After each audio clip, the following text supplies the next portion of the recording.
Now we've had a few commenters so far asking me to do a video on Aqua Force. The only issue is, typically when I play Aqua Force I just kind of let them do whatever they need because I don't actually have a real sense for what the clan does.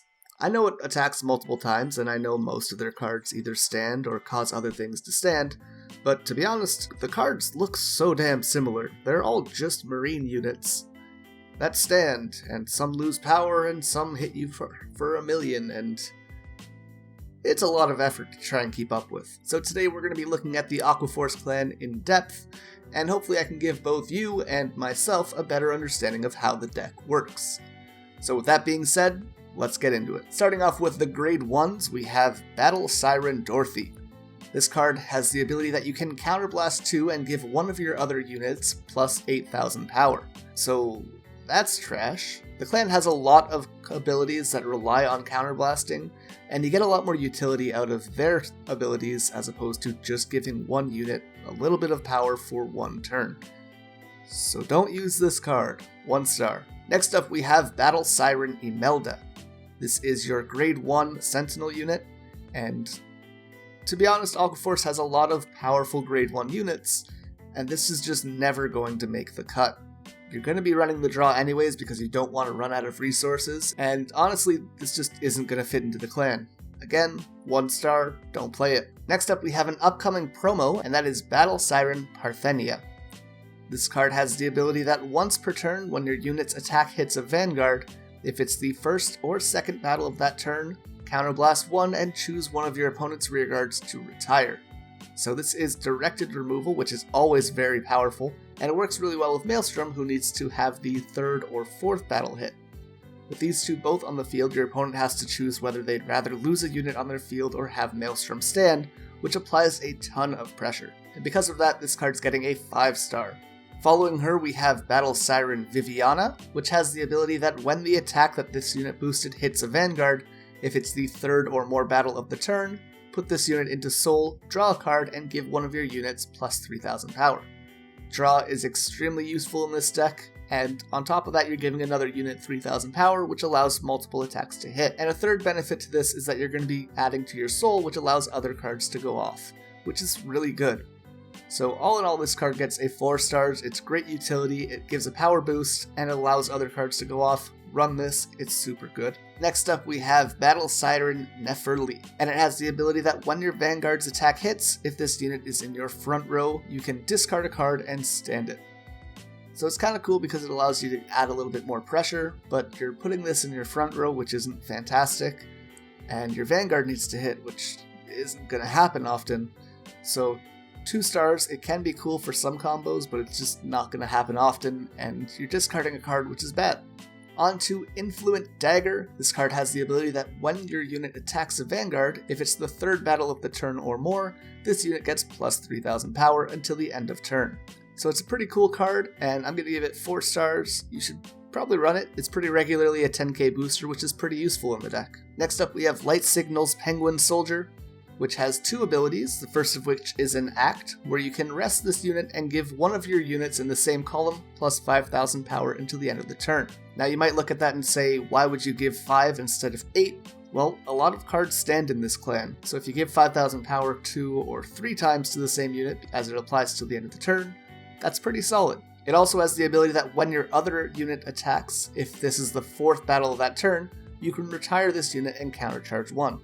You don't often actually use this ability in this deck, however, having the ability to countercharge if you need it is pretty nice. So overall, this is a 4-star card, you should definitely run it. Following the Penguin, we have Storm Rider EUGEN. This is a 5-star card to me, it adds a lot of power to the deck, and it has the ability that when it boosts, if it is the 3rd battle of the turn or more, boosted unit gets plus 3,000 power until the end of turn. Much like Penguin, this has the effect until the end of the turn, which is super powerful. Beyond that, if this is the 5th battle of the turn or more, it gets 5,000 power instead of 3, so that's really good. It does have the limitation that it needs to have the 3rd or 5th battle, however you can boost with it unlike Penguin, and that's really cool. Following those, we have the standard 9k vanilla with no shield, which is Storm Rider STELIOS. There's a ton of good grade 1s in this deck, don't bother running a vanilla. 1 star. And the last grade 1 we're going to be talking about is Tier Knight THEO. It has the ability on Vanguard or Rearguard. When it attacks or the attack that it boosted hits a Vanguard, if it's the second battle of that turn or more, one of your units gets plus 8,000 power. I'm going to give this a 5-star card because it adds a lot of pressure to your field. Put it behind a Vanguard, put it behind a Rearguard, whatever you want. 8,000 power is a lot to give to another unit, especially essentially for free, and it's a big problem for your opponent, so they have to guard it. Because of this pressure, 5 stars for sure. On to the grade 2s, we have Marine General of the Restless Tides, ALGOS. It has the ability that when it attacks on Vanguard, if it's the second battle or more of that turn, you can Counterblast 1 and Soul Blast 1 and stand one of your rearguards, which is pretty damn good. It also has the ability on Rearguard that when it attacks, if it's the first battle of the turn, you can Counterblast 1 and stand it, which is also pretty good. It doesn't lose any power, which is super nice, and you're only counterblasting instead of soul blasting, which allows it to work really well with a lot of the other cards which require soul blast instead. You're not over dipping in one column, basically. So I'm going to give this a 5 stars because just being able to stand on its own is super useful. Next up, we have Shotgun Assault.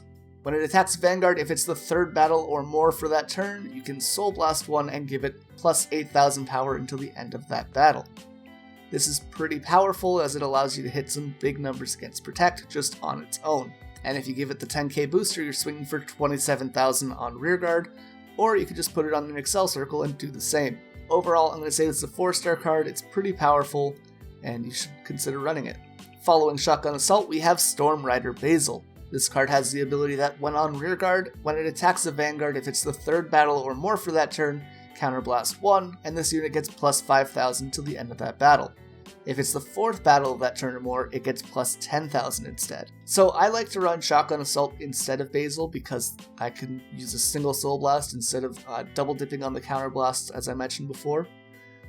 However, there's no real wrong choice here. I just prefer the one as it's an easier cost to get off, and it's just kind of choosing. So Shotgun Assault, you're able to get the 8,000 power instead of 5 on your third attack, but with BASIL, if you get to 4, it gets 10,000 instead. So overall, I'm going to say this is a 3-star card. I just don't like that it pushes so far into the counterblasting column, but yeah, it's a fine card for sure. Next up, we have Tier Knight Lazarus, which has the ability that on Vanguard or Rearguard, if it's attacking a Vanguard as the second or more attack for the turn, it gets plus 3,000 power. This basically just guarantees that you don't need a booster and it can hit Protect or Excel clans on its own, which is pretty nice, but aside from that, it doesn't do too terribly much in general. So I'm going to give it a 3 stars, it's an alright card. Following that, we have TIDAL Assault, which is a super good card. On Rearguard, once per turn when it attacks, you can Soul Blast 1 and stand this unit. If it's the second battle of the turn or more, it loses 5,000 power. But again, you're standing a unit which allows you to get to that third, fourth, or fifth attack pretty simply, and it's only costing you a Soul Blast. 4 stars for sure. Leaning towards 5, but I'm going to give it 4 as is. The final grade 2 we're going to take a look at is Trident Shooter, which has the ability that at the end of a battle that it attacked a Vanguard, if it's on an additional rearguard circle, so an Excel slot, you can Counterblast 1 and Soul Blast 1, and you may exchange this unit's position with another one of your rearguards. Basically, this card allows you to get some really powerful attacks, so 19k on its own, swap spots with, for example, TIDAL Assault. He swings in for another 19k, he stands on his own, and it can swing for 14k again, which is pretty good. And that's already 3 attacks for the turn, not including your Vanguard, which means Maelstrom can go off, NAVALGAZER can go off, it's just really good altogether. Speaking of Maelstrom, we are now into the grade 3s, and this is our big boss for the deck. Now I don't think it's the best grade 3 in the deck, but I do think that when it actually goes off, you're probably going to win the game, so I'm not entirely sure which is better in that sense. I think that Maelstrom's great for applying a lot of pressure in general, and NAVALGAZER's great for ending the game, if that makes sense. But what does Maelstrom actually do? Well, on Vanguard you can Counterblast 1 once a turn, and all of your front row units get plus 3,000 power till the end of turn, which is pretty good. It allows you to hit some really strong numbers, especially against Protect or Excel clans. The downside of this is that, yeah, you're counterblasting 1 just to get that plus 3,000 power boost. Instead, we can look at cards like Golden Beast Tamer, who has that same plus 3,000 power to the front row, However, her restriction is that you have to have 5 cards in the field. What's nice about hers in opposition to this is that there's no real cost that you have to pay, which allows the deck to go off more fluently. So already right there, Maelstrom kind of has the bad version of that ability. And then we have his second ability, which is once per turn when your rearguard attack hits a Vanguard on the 3rd or 4th battle of that turn, you can discard 2 cards and stand this unit. So specifically the 3rd or 4th battle, which can be kind of awkward and basically says to your opponent, guard these 2 attacks and don't worry about the rest, which can relieve pressure. And on top of that, you have to discard 2 cards to actually stand it, which means you're not really building any hand advantage, you're just applying pressure, which is fine. But overall, it just feels like a really heavy cost for an already restricted ability. The card's okay as it is. I'm going to say it's 4 stars. It's just kind of limited in everything that it does, but everything that it does is still fine, if that makes sense. So 4 stars for now. If it was just a little bit easier to pull off, like if it was 3rd or more attacks, then it'd be 5 stars for sure for me, but as it is, it's just going to be a 4. Next up, we have Marine General of Raging Waves, Gondikas. This card has the ability that when on rearguard, if it attacks a Vanguard, and it is not boosted, it gets plus 5,000 power till the end of the turn, bringing it up to a whole 17,000.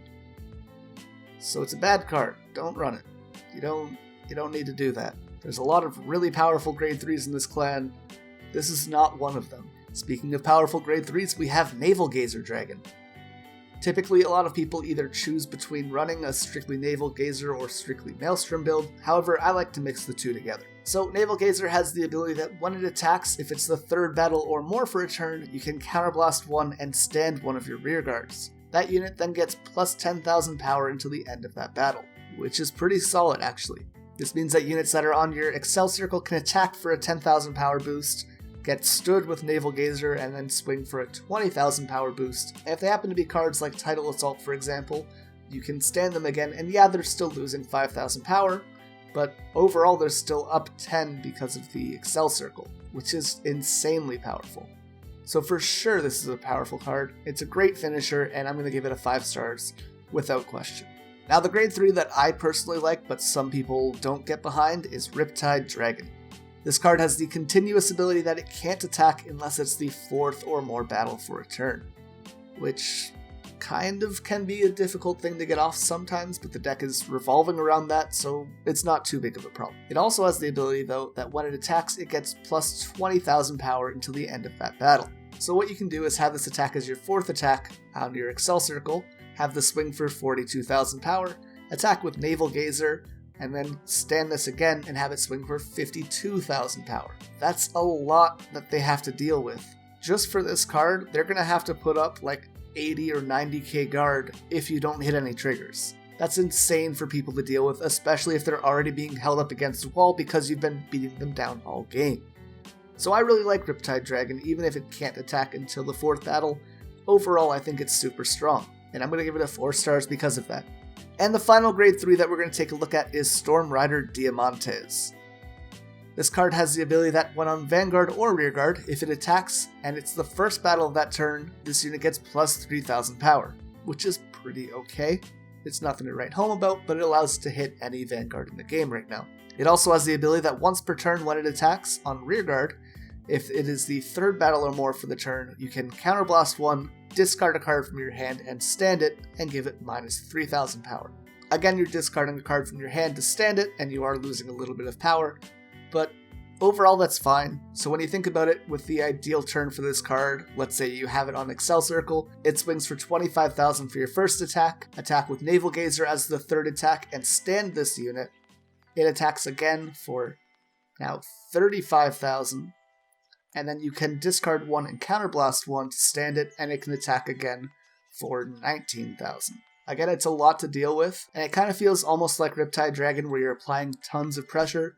It just has a bit of a different cost to it, and I think this one's a little bit more awkward to deal with as you're losing hand advantage and you're counterblasting, which interferes with the rest of the deck. But if you're not running RIPTIDE Dragon and you're focusing on a more Soul Blasty deck, this is fine. I would say that this is a 4-star card overall, and you should definitely consider running it, but I just personally don't.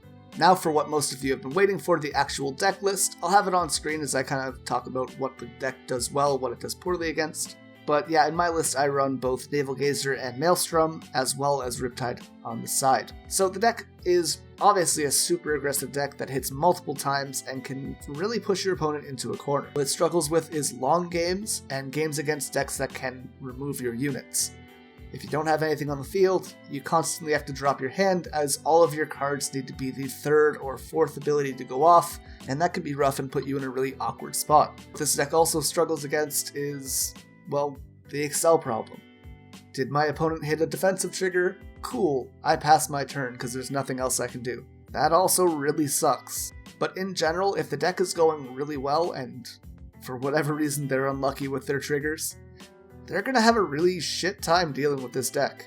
You're swinging multiple times, which can be a big issue for a lot of clans, especially Protect clans which just aren't built to deal with that sort of assault, and you're likely to win those matches pretty well. The deck really struggles against Force clans, as your 3000 power boost only brings most of your units up to 12,000 power, and the 13,000 base Vanguard can be an issue.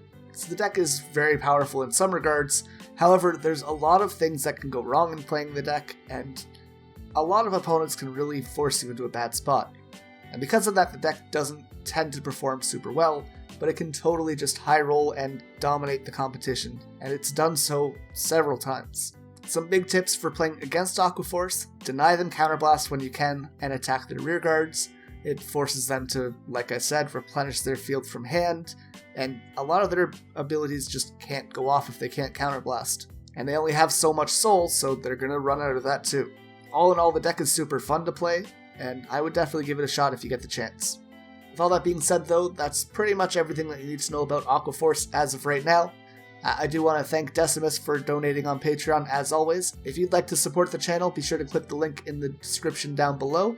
And remember, leaving a comment and subscribing to the channel, as well as leaving a like on this video, enters you into a draw to win the Answer of Truth booster box. So if you're looking for anything from that box, leave an entry, leave a like, leave a comment, do all that, and hopefully you can win it. I do the draw on the 18th, and I'm wishing you all luck for it. With all that behind us though, this has been Miracle Trigger. I hope you guys have a wonderful day, and thank you all so much for watching.